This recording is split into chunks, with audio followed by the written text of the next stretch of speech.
Good afternoon, everyone. My name is Amanda Gunter, and I am one of the directors here at Brain Balance Achievement Centers. And I just want to welcome you to our afternoon webinar called Failure to Launch: What You Need to Know to Raise an Independent Teen and Young Adult. Now, this is absolutely a topic that is near and dear to my heart. As many of you guys know me, I've worked in a therapeutic residential boarding school for teenagers with brain balance, and just really am passionate about seeing children reach their full potential.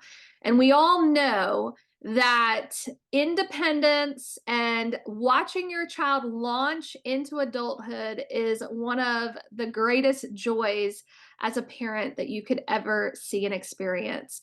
So today we're going to talk about, what are some signs and symptoms of perhaps that could be going on that could be a risk for that failure to launch. So several things are going to go on this afternoon. One is there's going to be poll questions. And the first poll question is about to pop up. It's a real quick one if it's your first time joining us today. But there will be poll questions throughout the entire presentation. And so please interact with us on the polls. It's super helpful for me because I can speak to, your answers and be able to want to connect and make sure that the information I'm providing for you is helpful. Also, too, we have several centers that are joining us today live. We have Chula Vista, Encinitas, Palmdale, Redlands, and San Diego, California. We have Norwalk, Connecticut, Wilmington, Delaware. We have Central Florida, Coral Springs, Jacksonville, Naples, Palm Beach, and West Chase, Florida. We have Peachtree City, Roswell, and Suwanee, Georgia. We have Edwardsville, Illinois. We have Plainville, Indiana. We have Overland Park, Kansas City, Wichita, Kansas. We have Louisville, Kentucky, Oakland County, Michigan, Chesterfield, Missouri, Woodbury, Minnesota, Omaha, Nebraska. We have Summit and Bergen County, New Jersey, Plainview, New York. We have Charlotte and Cornelius, North Carolina, Columbus and Cincinnati, Ohio, Wexford, Pennsylvania, Farragut and Nashville, Tennessee, Allen, Fort Worth, and Lubbock, Texas, Midlothian, Glen Allen, Virginia, and Mequon and Fox Valley, Wisconsin. So we have directors that are live on today. And if you have a question that you want to ask, absolutely go ahead and post it in the area where we not only have these phone numbers that are texting phone numbers that are in the chat, but then also too, we have moderators on that can answer live questions as well. And then if we have time at the end, I will also answer some live questions. So if you have a question that you feel like would be helpful for others to hear, then by all means, go ahead and post that in the Q&A. So all to say, let's go ahead and jump in with another poll question. Sure enough, wow, we have about a split when it comes to this is your first time or not. We've got 54% that are saying, yes, this is our first time. We have 46% saying, no, this is not our first time. So again, welcome. But here's another question. Why are you attending the webinar? What are you concerned about? Is it that you have a child that is elementary aged, middle aged? Are you concerned about a teenager? Are you concerned perhaps of a college aged child or even an adult child? Or maybe there's a concern about yourself.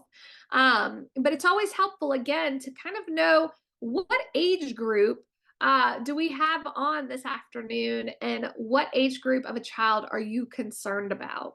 So far it's looking like a lot of teenage families on today, which is awesome because, again, that's definitely something that I'm super passionate about. But more and more in our centers, we're hearing even parents that have elementary school age children that are concerned about lack of independence, that are concerned about their child's future, and what is this going to look like in middle school? What is this going to look like in high school? Are they going to be able to move out and be independent?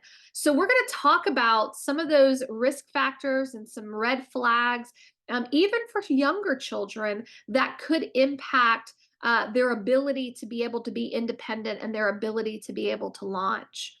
But sure enough, it looks like 45% of you guys are concerned about a teenager.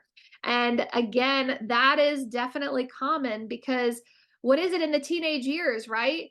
This is when you should begin to see a lot of independence. And so we will absolutely talk about that today. Here's some research. It was really fascinating as we were preparing for this webinar that approximately 10 million Americans between the ages of 24 and 34 actually live with their parents. So this is something that we're seeing definitely a rise in. And there's a little bit more related to males versus females. So 36% are males that are experiencing failure to launch. And also there's 30% of females that are also experiencing failure to launch. So that is definitely something that we're seeing an increase of, as well as 54.6% of young adults left. So here we have that age 18 where they actually launch and they go either into college or secondary education, or even just get an apartment, and yet they return home to their parents. I know when I was younger, we heard like, if you go to college, there's a 50% dropout rate when you're a freshman, right? That was something that, of course, it was in the back of your mind and you were like, oh, what does that mean? But sure enough, it's in all areas. It's not just in the college education department, but it's even adults that actually launch and do other things and yet end up being able to have to return home. And then what's really interesting is 9.8% of young adults actually never leave home and haven't even tried to launch. And this is definitely more previous than the past generations. That millennials, actually, the research is showing that millennials, and of course, now we have Gen Zs that are more and more likely to be living with their parents. But here's also what's interesting is, here in the United States, our culture is very much of your child turns 18, they graduate high school, and then what? They're launching, they're leaving. But actually, in other communities and societies around the world, there is multi-generational living. That's actually way more common in other countries than it is in our country. And so I really felt like it was important to define what is the difference, because one of the things that's really interesting is that overall in our research, we found that more and more young adults are actually living at home, and you're seeing a rise in multi-generational living. That's actually what it's called, is multi-generational living. But here's the difference. Here's the difference between failure to launch versus multi-generational living. Multi-generational living are 18 and above years old, young adults, but they are working on education, and typically they are working a job as well, or they have finished their education, such as trade school, college, certifications, and they're able to maintain a job where they're focusing on building their career. They're able to actually pay bills and actually contribute financially to the household income. They're actually helping their parents or contributing to the family finances.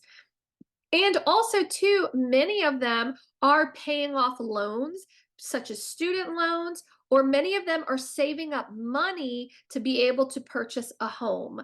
So they have goals, they're working towards those goals. They are absolutely working successfully and consistently, and they are contributing to their household.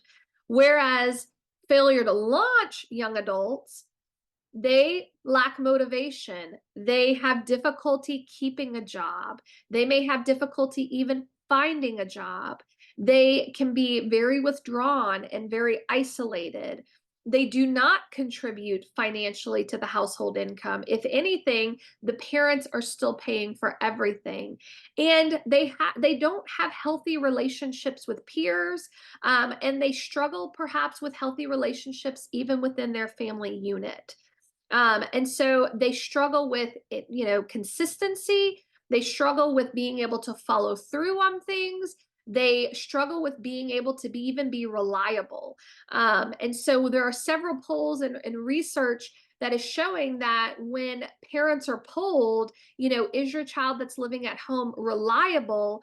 The answer for failure to launch people is no, that they're not reliable, that the parents can't rely on them to follow through on things. So that's the difference between a young adult related to failure to launch versus a young adult that is just participating in multi-generational living. And we're absolutely seeing a rise in the multi-generational living. It's one of those things where, again, everything is costing more, right?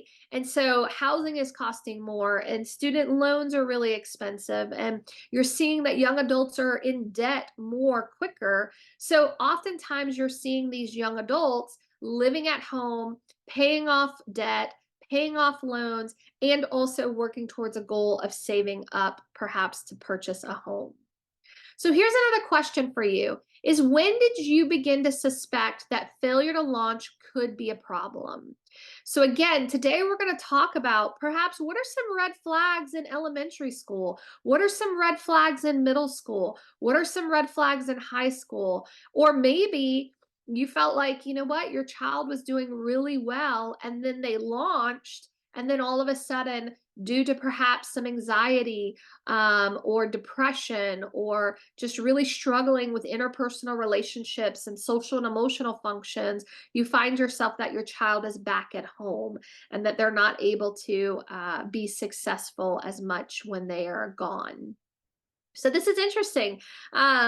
There's definitely several of you guys that are saying middle school at 31%, high school at 27%, and elementary school at 23%, and 19% related to college or young adult. So that's definitely something that is really interesting related to when it's a widespread and a pretty evenly, almost an evenly spread between the different age groups.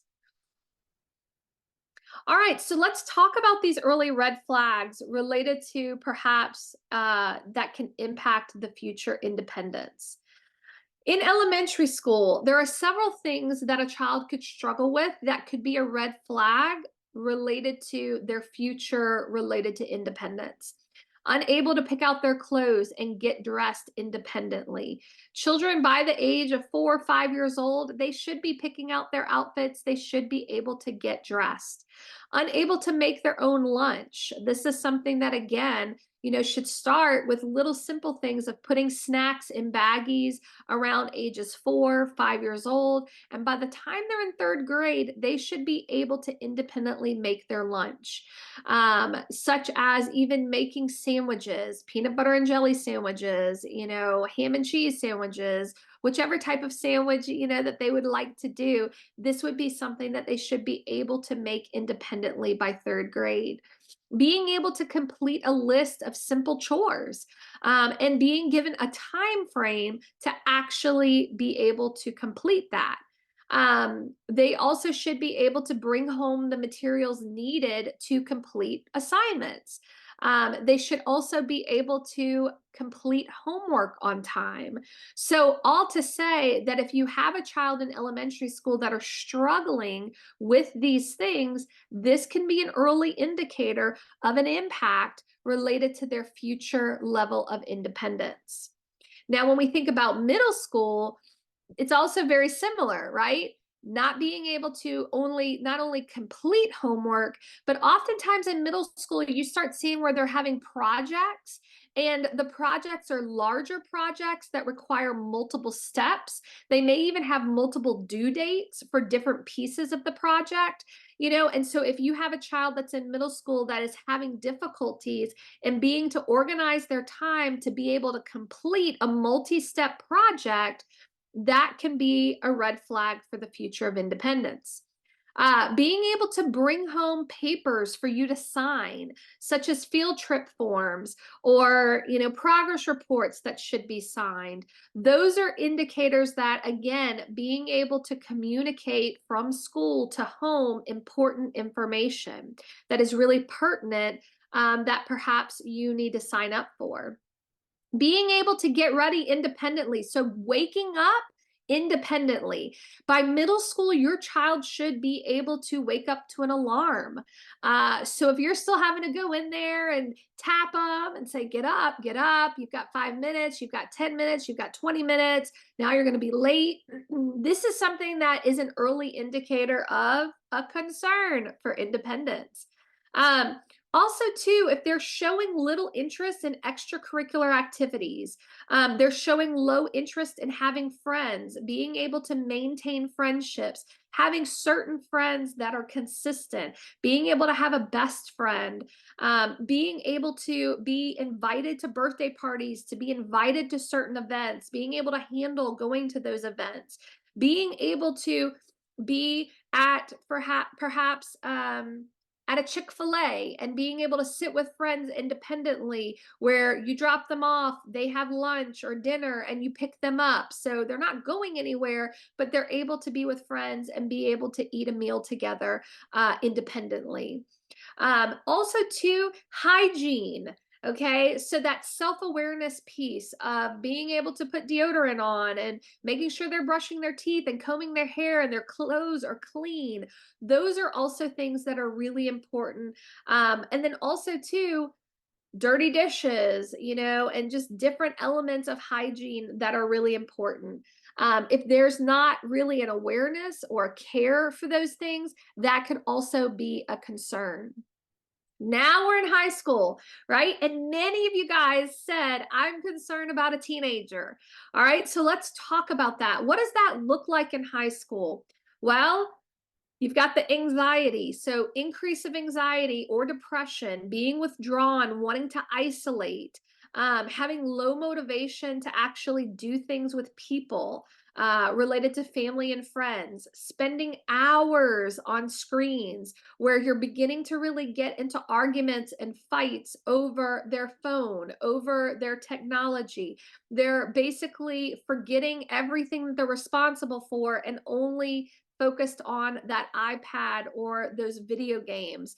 And they're not really connecting to the fact that they have deadlines or they have things that they're supposed to be doing. Perhaps most of their friends are online, so you're not seeing them engage and actually interact with peers. Um, they are also unable to keep up with assignments. They're failing academically. They also can have a low tolerance to change or unpredicted events. So resilience is really important in high school. The ability to handle pain, disappointment is really key. How do they do when they're having a situation that's very disappointing? Do they have the resilience to be able to bounce back from those things? Are they able to push through and work through that disappointment? Are they able to process, sadness, and are they able to process, those disappointing situations that can lead them to be angry, but yet are they able to work through those emotions appropriately? So those social and emotional interactions become more important. Another thing that is a little bit of a red flag is if there's little to no interest in wanting to drive. This is something that I talk about a lot. Is if you have a 16-year-old that has no interest in getting their learning permit, that is a big red flag. Because one of the things when we're thinking about, we're going to be talking about today, the developing brain of a teenager, is that there's a huge burst towards independence, that they're wanting more independence, they're wanting the ability to make decisions, and driving is a huge element related to being able to do things independently. So if you have a teenager that has no interest in driving or getting their learner's permit, that is definitely something that is really a red flag. Also, too, advocating is really key in high school. So being able to communicate with their teachers, being able to talk through maybe what they need to turn in, what do they need to do to bring up a grade, what extra credit can they do to actually help their grades. So that advocacy piece of being able to talk and communicate with teachers, and you as a parent not having to get as involved. If you feel like you're a helicopter parent and you're having to micromanage your child's life, that is absolutely a red flag for a failure to launch situation. In high school, your teenager absolutely, and really it starts in middle school, seventh, eighth grade, you should see where you're able to pull back as a parent academically. My background is in education. I was an educator for middle school. And it's one of those things that parents should become less involved as the child is becoming older. Because guess what? When they hit 18 and they're going off to college, they're considered an adult. Parents can't call the college and ask about their courses and their grades and assignments. All right. It's 100% on that 18-year-old. So, of course, 15, 14, 15 years old, you should be able to pull back tremendously as a parent. When it comes to having to get ready for those next steps and applying for college, and having to fill out those applications, that is something that you should be seeing your teenager do, taking the lead in wanting to fill out those applications, wanting to get all of the pieces that are needed to get those applications in. Many times schools these days are requiring what? They have to write essays. They have to send in a picture. They have to, complete a lot of things, just a basic application form. Those pieces your child should be taking on 100% independently. And so if you as a parent are having to do those things and micromanage all of the steps, that is something that should bring a concern to you. And then also too, hygiene, right? Hygiene is still definitely an area of critical need. And the essence of that in high school, you should not worry about hygiene at all. They should be very aware of body odor. They should be very aware of, is their hair clean or not? Do they have clean clothes on? Are they maybe wrinkled? Okay, they might be wrinkled, but are they clean? So those are things that, again, you may still be working on those, fine tuning, let's call it, related to hygiene. But at the same time, the conversations that you're working on are more or less when you have a teenager, it's how are you going to interview?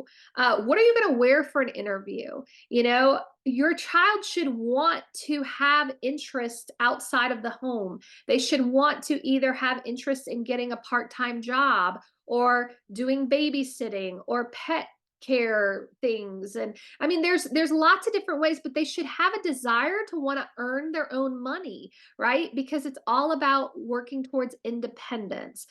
So that starts off in high school where, again, there's a sense of pride that they're really wanting related to moving towards being independent. So those are things that, again, you should really think about dependent upon how old your child is. Because here are some key things that are needed for independent living skills. They need to have social competence. They need to be able to communicate with peers, but they also need to be able to communicate with the adults that are older with them. So their boss at work, their landlord, things like that, even going and being able to go to the post office and being able to communicate with someone at a store, those type of things, being able to go to the grocery store and purchase a list of items and being able to go through all those things, that is really key in social competence, right? Also too, they need to be able to learn independently. They need to be 100% responsible for their academics. They need to be organized. They need to be able to plan. They need to set goals. There needs to be accountability, and they need to be okay with accountability and be able to answer to bosses, teachers, professors. And they need to be able to handle stress. This is a big one these days, is that we're seeing our teenagers and even middle schoolers get so stressed out so much easier.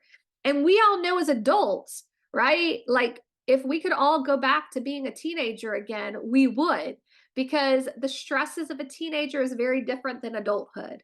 And so those are things, is how can they handle stress? Because everyone they will experience pain of some sort. They will experience emotional pain, maybe physical pain. So what is that resilience level, and how are they able to work through and wade through?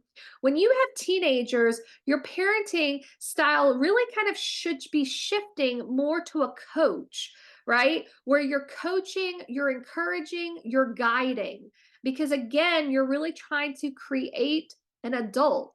I had a dad tell me recently, he said, I keep telling my wife that we are raising adults, we're not raising children. We are raising a child to become an adult. We are focused on their level of independence and their success.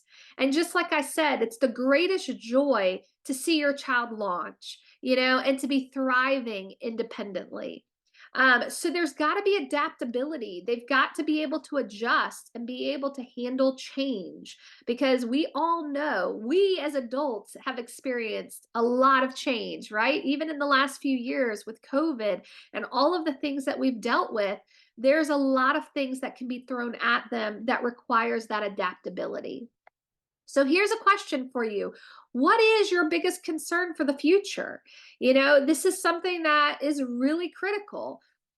Is it that they may not graduate high school or college, that they won't be able to get a good job and they're going to struggle with a career, that they may return home or never leave home, that they will make a mistake that could get them into some significant trouble? What's so interesting to me is that so many families that come into Brain Balance, we talk about, like, what is that fear? What keeps you up at night? And so many of our families, it's heartbreaking, because so many times we hear, I'll hear a mom say, I just don't want him to be in jail. Like, I'm really concerned that the choices that he makes, he doesn't realize the impact of what that could be on his future, that the level of impulsivity that we're dealing with is really high. And so that is something that keeps me up at night. I hear that so many times, and that can definitely be something that can be really critical.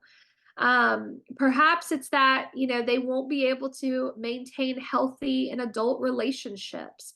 Or maybe you're looking at this list and you're saying, Amanda, I'm concerned with all of the above. These are things that I'm thinking about. These are things that keep me up at night. Because that's often the case of what I hear when I'm working with families in the center. So let's see what you guys have to say. Sure enough, it's true. 41% are saying all of the above, and then 39 saying that an impact of getting a good job and being successful in a career, 33 saying the healthy relationships, and then 22% saying that concerned about getting in trouble. So that's definitely something that is very common, that I've definitely heard and we hear in our centers every day. So let's talk about this idea of, and this need for independence, right? And what area of the brain does that require functioning in? And what is independence? What are independent skills and the skill set needed for independence? Well, it really comes down to what we call executive function. So what is executive function?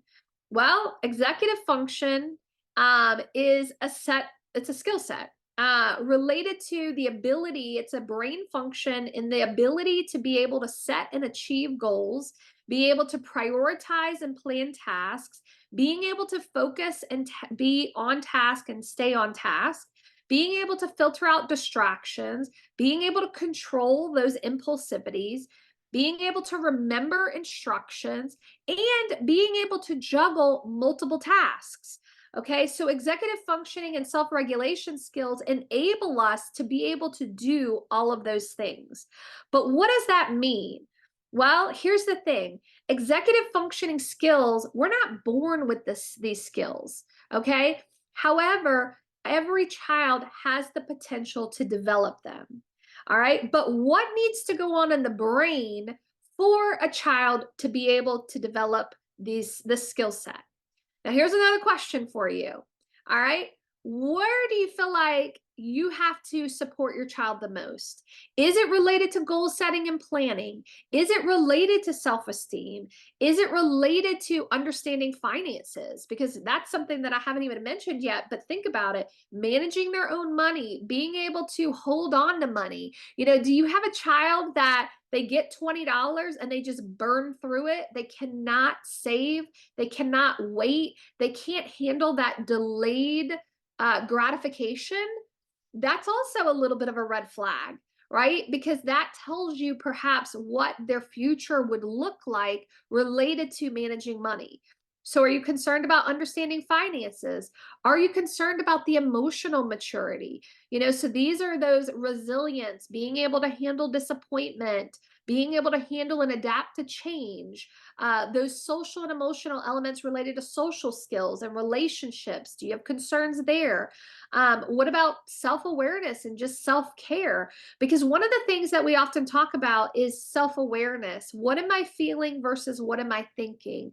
But also, too, self awareness of the impact of other people on your child, right? Are they able to understand if someone is dangerous or not, if someone is actually for them and good influence on them? Okay, so there's things like that related to self-awareness that you have to think about as well. Is are they able to pick good friendship groups? Do they have friends? Okay, check. Yes, they have friends. Are they a positive influence on them? That's also utilizing judgment. So let's see what you guys have to say. Uh, all of the above. 33% is saying all of the above, or 40% is saying all of the above. And then, sure enough, you have emotional immaturity at 34%, social skills. Goal setting and planning is a big one at 44%. And that is key. And all of these pieces are related to executive functioning skills, and are really key and critical. Here's what some research, and this is where we're going to start talking about the role of the brain related to being able to set your child up for success and have that launch that is appropriate. Dr. Barkley says that, and this is actually research from ADHD, self-regulation, and executive functioning. So many times, children that are diagnosed with ADHD also struggle with executive functioning disorders. And two, you may have a child that's not diagnosed with ADHD, but again are struggling with executive functioning. And here's what's interesting is that there's this conversation now, and what the research is showing is that your child can have a chronological age, but then there can also be a developmental age. And that oftentimes children with ADHD or children that are struggling with executive functioning and self-regulation, their developmental age is a lot younger than their chronological age. And here's what's also interesting, because these are longitudinal studies where they really follow these children into adulthood. And where we once thought that, the brain's going to catch up, they're going to mature. How many times maybe has one of your spouses said, he just needs to mature, or she just needs to mature, and, next year is going to be better, and the school year is going to be different. Or maybe it's the teacher, and, like, you're trying to figure out, like, it's going to get better. Well, here's what the longitudinal study is showing. It doesn't get better. That actually the symptoms may change. So your child may look more ADHD and hyperactive and impulsive when they're younger, but then those symptoms can shift and they can become more anxious. Then it can shift again and they can struggle with organization and planning. So the symptoms may look different, but actually looking at developmental age related to brain function and development, the gaps become greater as the child becomes older. So whereas when they're 4, their developmental age may be 2, but when they're 12, their developmental age is 8. When they're 16 years old, their developmental age is more like an 11-year-old. When they're 22 years old, their developmental age is more like a 15-year-old, where they're functioning more like a 15-year-old versus a 22-year-old.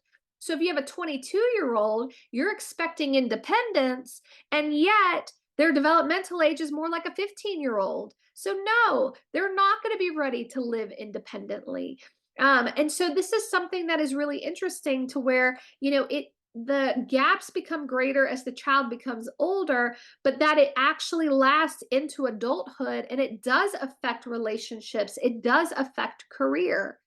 And so really you have to look at, okay, what's really going on in the brain of a child that's struggling with independence skills, all the things that we've just talked about. Well, here's what the research says is that difficulty with behavior, difficulty with focus and memory retention and academics, difficulty with life skills and independence and social skills all comes down to a lack of brain connectivity.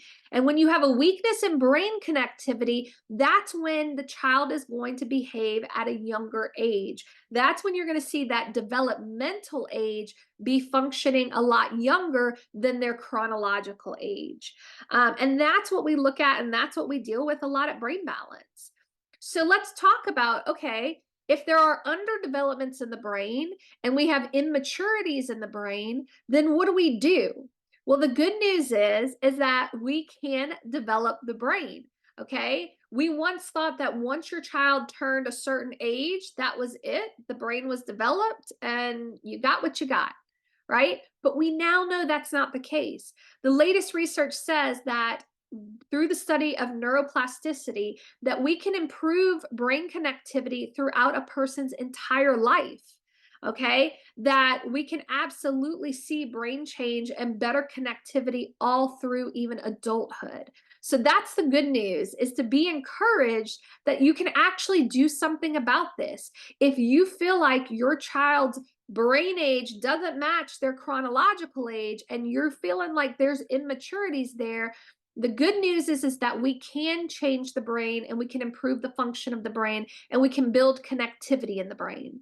So how do we do that? Well, here's what the research says. A healthy brain develops with appropriate sensory exposure, motor movement, all right, and also through environmental and social experiences. So experiences absolutely help develop the brain, but sensory develops the brain. So what your child sees, hears, smells, and feels, senses develop the brain, and motor develops the brain. Gross motor, fine motor. So all of those things are really key for optimal brain function and development. Here's the thing about the brain. The brain actually has to perceive senses. So how your child sees, hears, smells, and physically feels, okay? And that brain is perceiving all of those sensory inputs, all right? And then the brain has to process that input. And then if there's optimal processing in the brain, then the brain will respond appropriately. So there's a response, all right? So all to say, I love to use a picture of an iceberg because many times, right, you're coming into this webinar because you have concerns and you're experiencing and you're seeing your child struggle. They struggle with maybe lack of self-motivation. They struggle with difficulty with organizing and prioritizing and planning appropriately. They may have difficulty in processing auditorily, visually, processing what's going on around them, being able to retrieve information. They may have a lack of concern, all right, where they're very aloof and they don't care. They may have a lack of concern for people's or even the impact that the choices that they're making and how it impacts other people. They can have difficulties with maybe learning from consequences from past choices. So that's something too that, I really want you to think about is, do you feel like as a parent, and many of you guys have teenagers, right? Do you feel like you're having the same conversation over and over again? And yet it's not clicking. You're not seeing a change in behavior. You're not seeing improvements from those conversations. You don't feel like your child is actually learning from the experiences that they are experiencing. Maybe there's social inappropriate behavior or they're even unaware of the problem. Well, those are all what we call symptoms, right? And that's what you're seeing and you're experiencing. Those are the visible symptoms. But what you're not seeing is how your child's brain is processing. And again, what we just showed is that to have optimal connectivity in the brain, your child's brain has to process optimally. Okay. For your child's brain to be teachable to where you can have a conversation with them and they change their behavior, or they change, they experience something and then they make changes to what they experience. That is when that brain is processing optimally. So, our goal is we need teachable brains, right? We need them to learn the skill sets that we were just talking about. All of these independent skill sets that we're trying to teach our children from elementary school to middle school to high school, all of those skill sets that you're teaching and you're working to teach your child, and yet they may be struggling with learning all of those skill sets, it really comes down to a lack of brain connectivity. And when you have a lack of brain connectivity, it's because that brain isn't processing appropriately. So therefore, it's not really a teachable brain right now, right? But the goal is to create a brain that's teachable.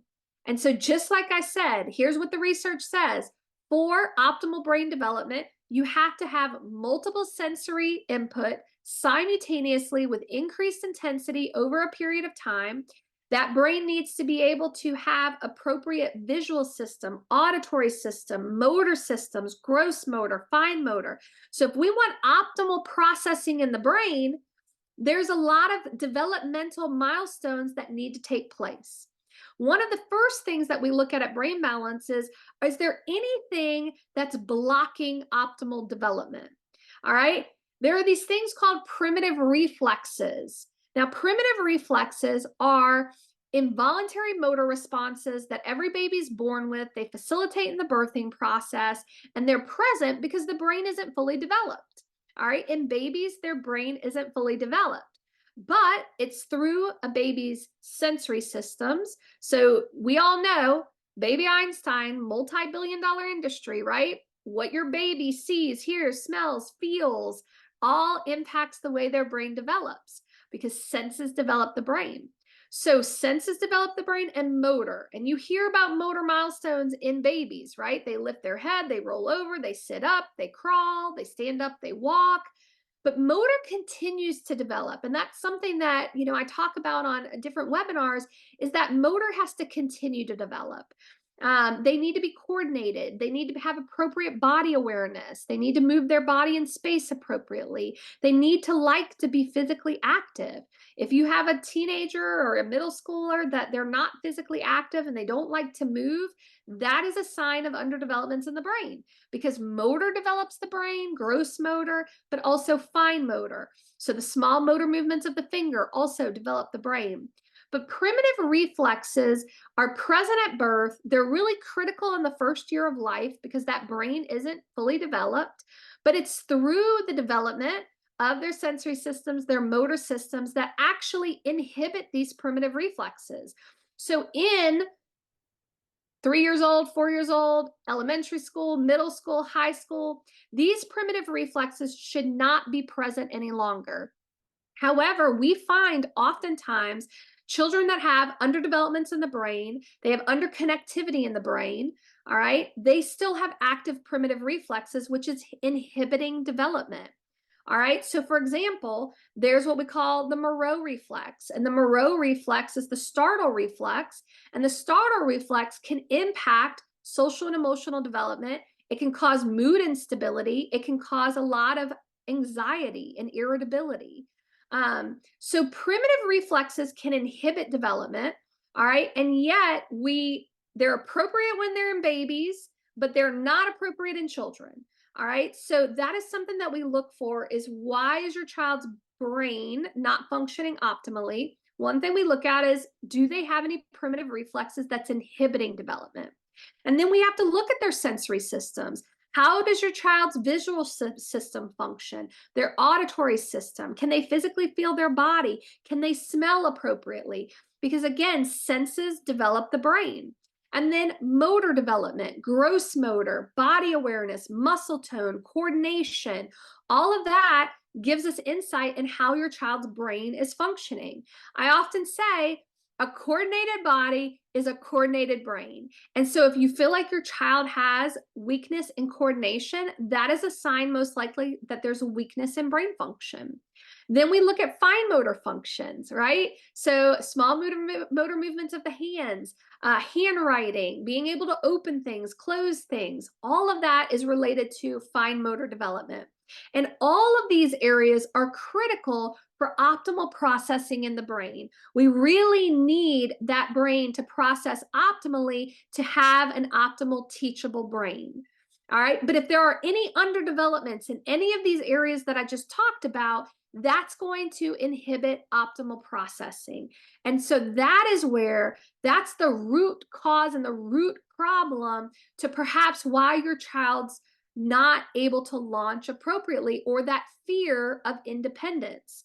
Because again, we go back to developmental age versus chronological age. If there are any underdevelopments in any of these areas, it's going to impact their ability to learn those independent skills, inability to be able to learn those executive functioning skills, which is needed for independence. So here it is. Okay, if there's weak brain connectivity and there are retained primitive reflexes, that is going to cause anxiety, depression, difficulty in weak executive functioning skills, poor sensory processing, low self-esteem, poor self-regulation, regulation, low resilience, which is definitely signs and symptoms of a failure to launch situation towards independence. Difficulty with planning and being able to do those smaller independence things that can lead to a failure to launch situation. So here's a question for you. Has anyone discussed with you the impact that primitive reflexes can have on the development of the brain, and also how weak brain connectivity can impact the ability to develop executive functioning skills? Because again, when you're trying to understand why are we struggling with this? Why do I feel like I'm a broken record? Why do I feel like I'm just saying the same thing over and over again? And being that helicopter parent, right?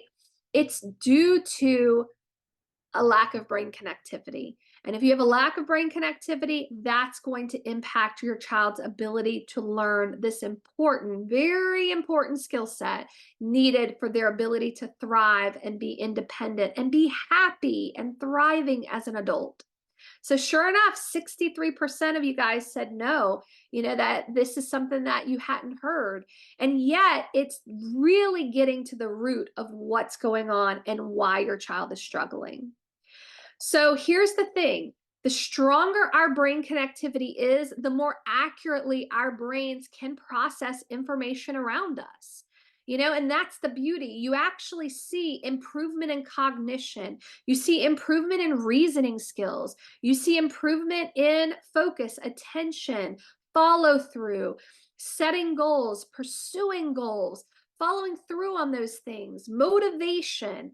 When you have optimal brain connectivity, you actually see your child hit these independent milestones that are critical, from elementary school to middle school to high school. And each hemisphere has different responsibilities. And that's what optimal connectivity is.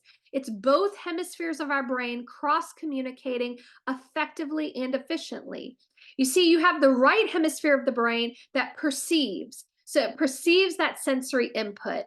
Okay. And yet you have that left hemisphere of the brain that processes. So you have the right hemisphere of the brain that's about flexible thinking, unconscious memory, emotional intelligence, social and emotional development, sensory perception, gross motor development. And then you have the left hemisphere that's more about the pattern repetition and pattern recognition, conscious memory, intellectual intelligence, the processing of their senses, and even fine motor. So as you can see, both hemispheres of the brain need to process and develop effectively and efficiently and cross-communicate to be able to have optimal connectivity in the brain. So here's the famous question: how do we strengthen brain connectivity? And that is the good news, is that we can strengthen brain connectivity.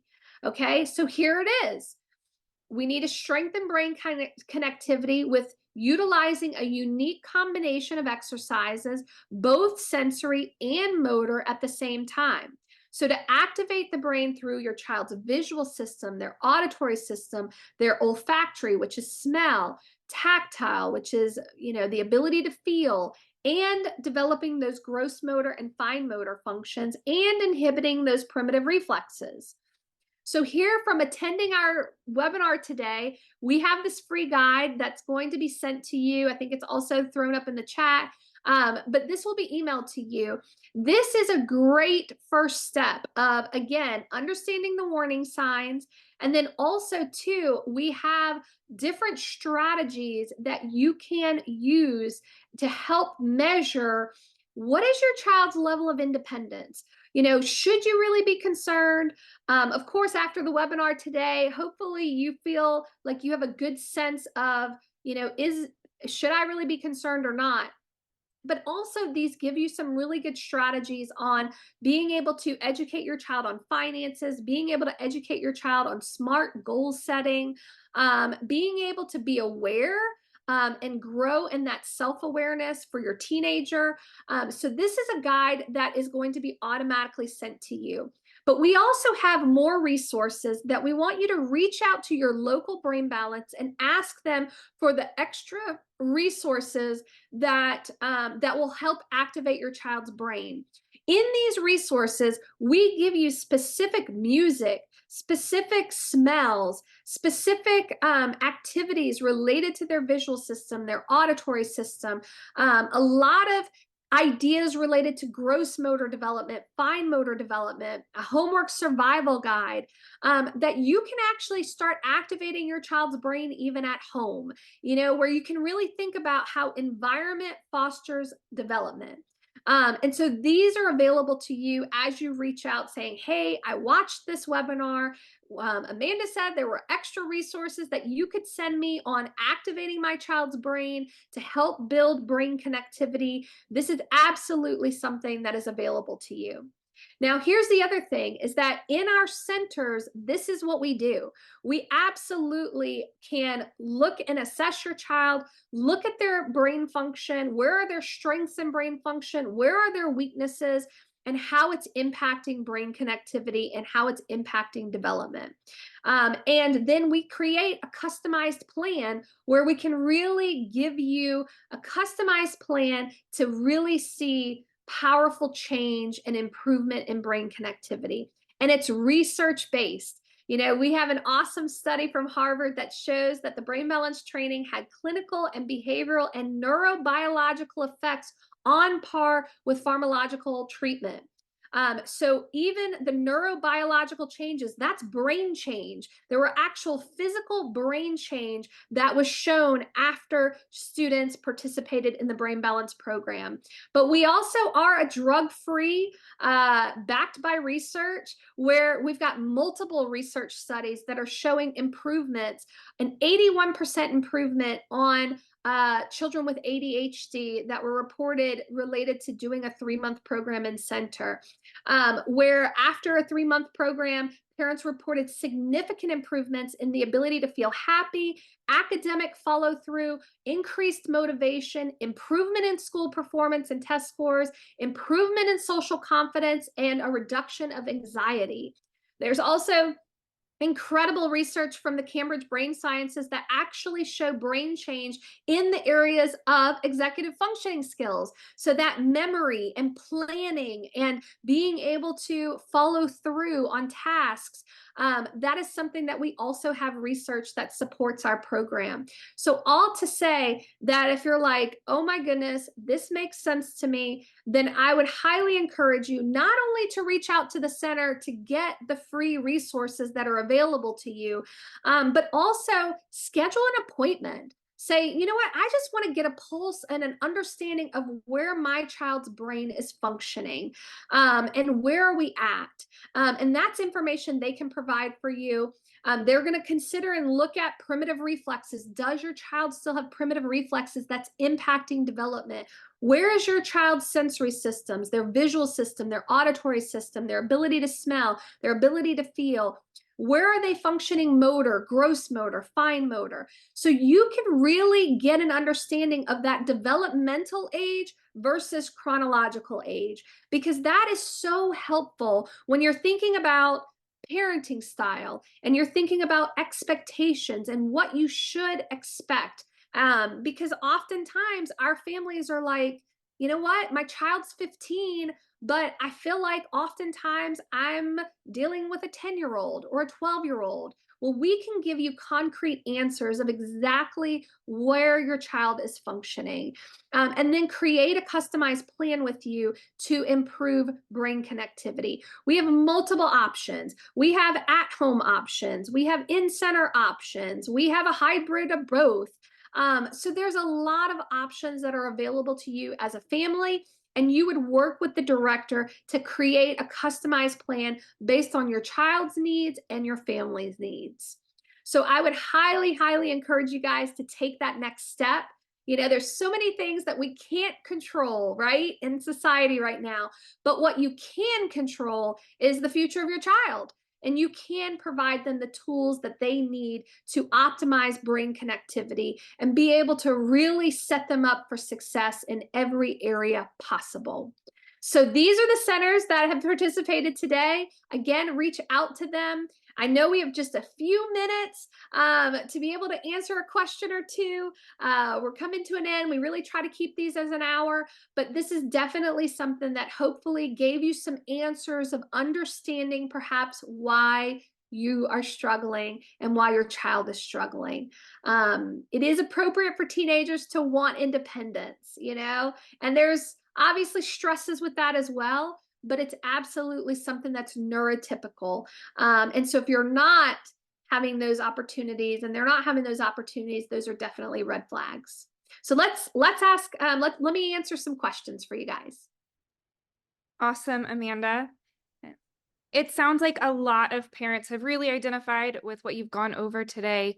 But how do parents know if their child's specific behavior is a choice versus an issue with function and development?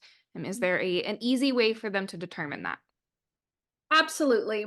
One of the things, because I get asked that often, and especially right at the boarding school, and it goes down to, do you feel like your child's brain is teachable? Are they able to learn from the choices that they're making?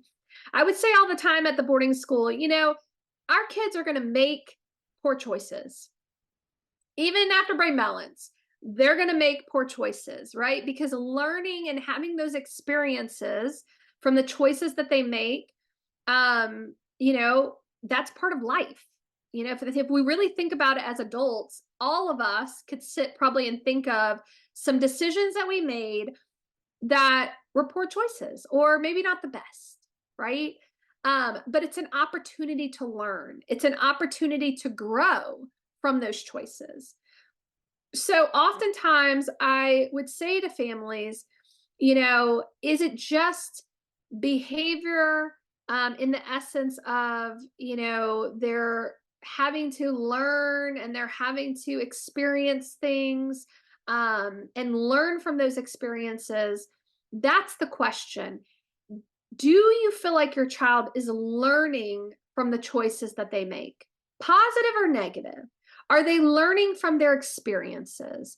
Because if you feel like you're a broken record, you're constantly saying the same thing over and over again, you're constantly having to talk about their room or the lack of them being organized and motivated, and you've tried different motivational techniques and none of them are working, then that would be definitely more, you need to consider brain function, you know.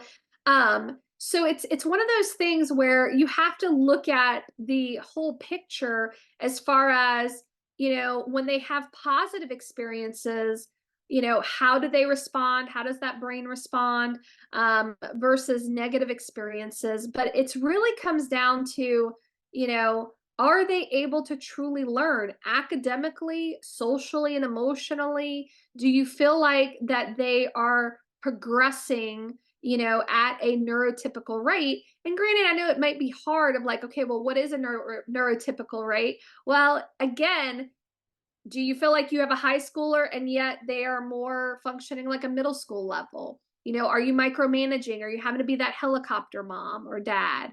Right. And so that is something that, again, when we looked at those red flags, what are you dealing with? And is that something that has been persistent and consistent over a long period of time?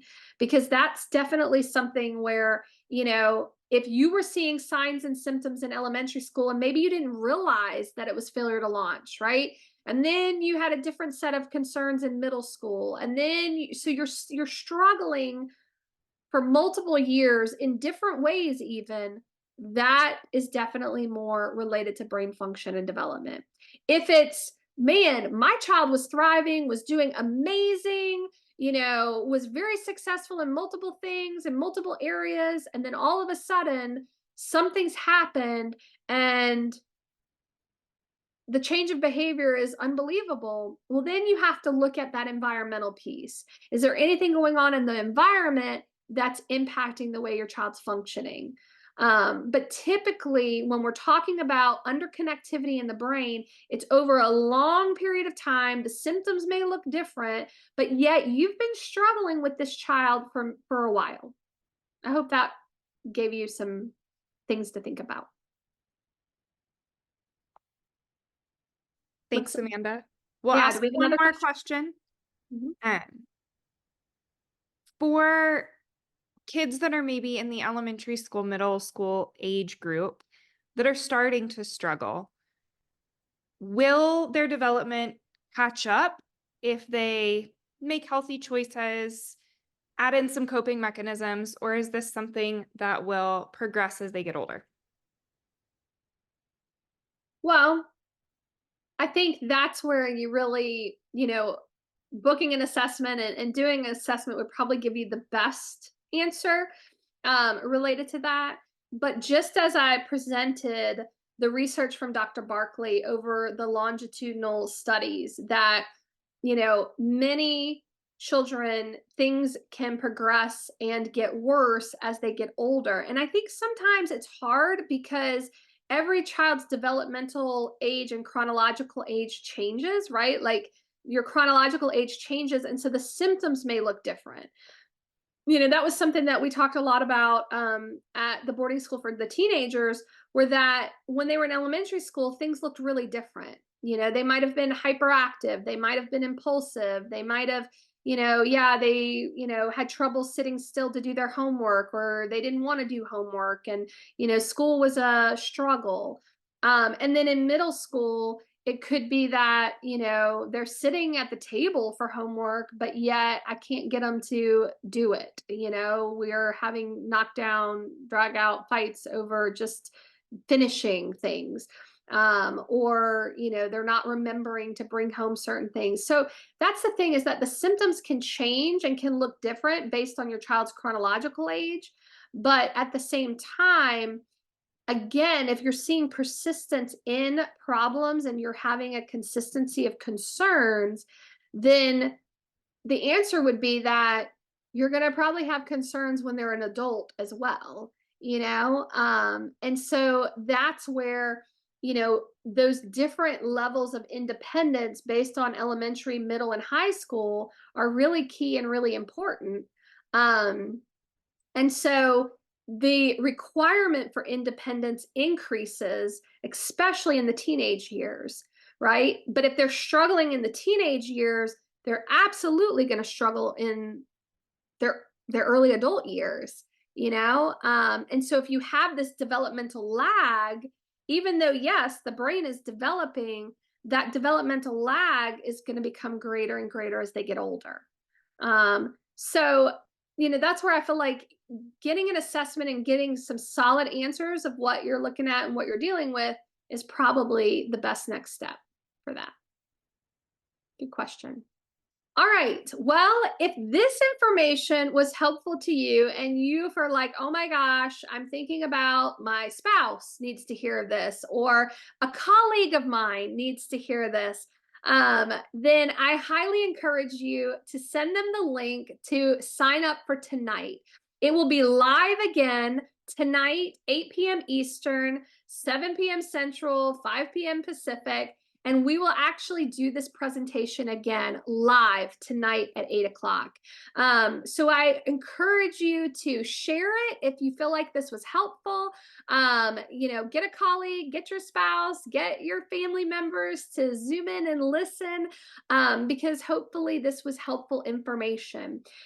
There's one more poll question that's going to be asked at the end, so please hang on and answer that question for us. But also next month, we're going to be addressing anxiety. We're going to be talking about this high increase of anxiety in our children today. What's going on? Why is it happening? So I highly encourage you to also share that information as well.